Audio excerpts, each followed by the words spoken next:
আমার কথা শোনার জন্য আবারও আপনাদের ধন্যবাদ। খালেদা জিয়া সেনানিবাসে যাচ্ছেন সশস্ত্র বাহিনী দিবস উপলক্ষে।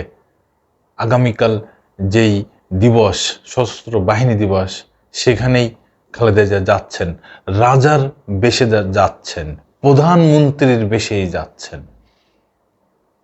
সময়, ধৈর্য তাকে আজকে এইখানেই নিয়ে এসে হাজির করেছে।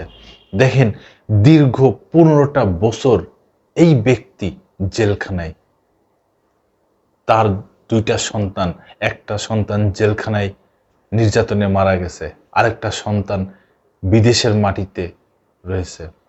2 ছেলে, তার 2টা সন্তান, কেউ তার কাছে নাই।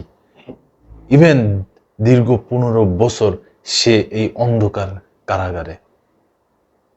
শেখ হাসিনার সরকারের সময় টানা 15 বছর এই খালেদা জিয়া 3বারের প্রধানমন্ত্রী এই জেলখানায় কাটিয়ে দিলেন।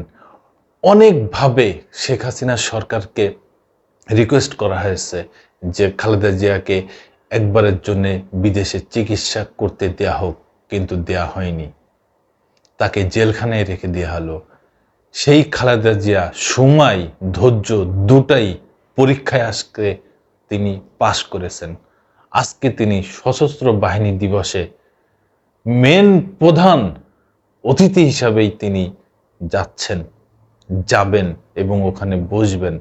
এটা আর কি, এটা তো অনেক বড় পাওয়া, কারণ ওখানে প্রধান অতিথি হনই তো একটা দেশের প্রধান, রাষ্ট্রপ্রধান, আর বড় বড় ব্যক্তিরা, কিন্তু সেখানে খালেদা জিয়া ইনভাইটেড।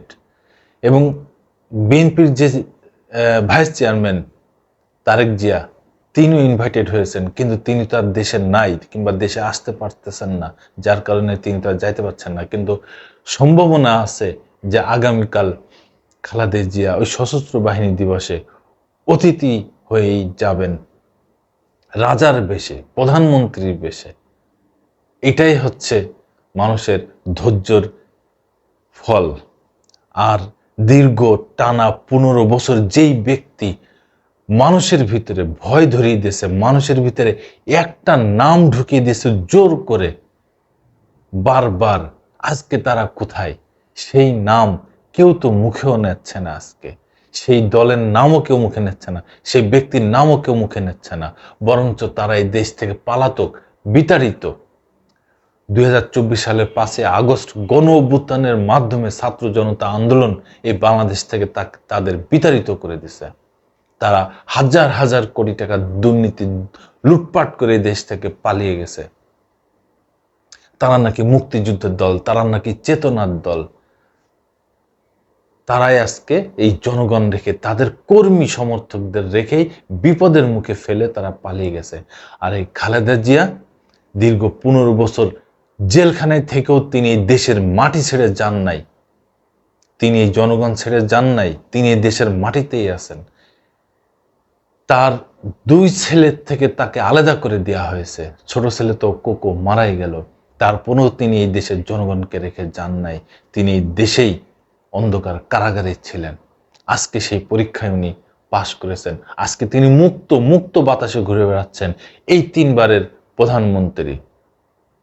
আমরা তার সুস্থতা কামনা করি, তার সাফল্য কামনা করি, এবং আগামী দিনে তিনি যেন রাষ্ট্রনায়ক হন, তিনি যেন দেশনেত্রী বেগম খালেদা জিয়া আবার এই দেশে সেই দেশ শাসনের আসনে বসেন। আমরা এই সাফল্যই তার কামনা করি। ধন্যবাদ। আবার আসবো নতুন কোনো কথা নিয়ে, নতুন কোনো ঘটনা নিয়ে। আমি প্রিন্স।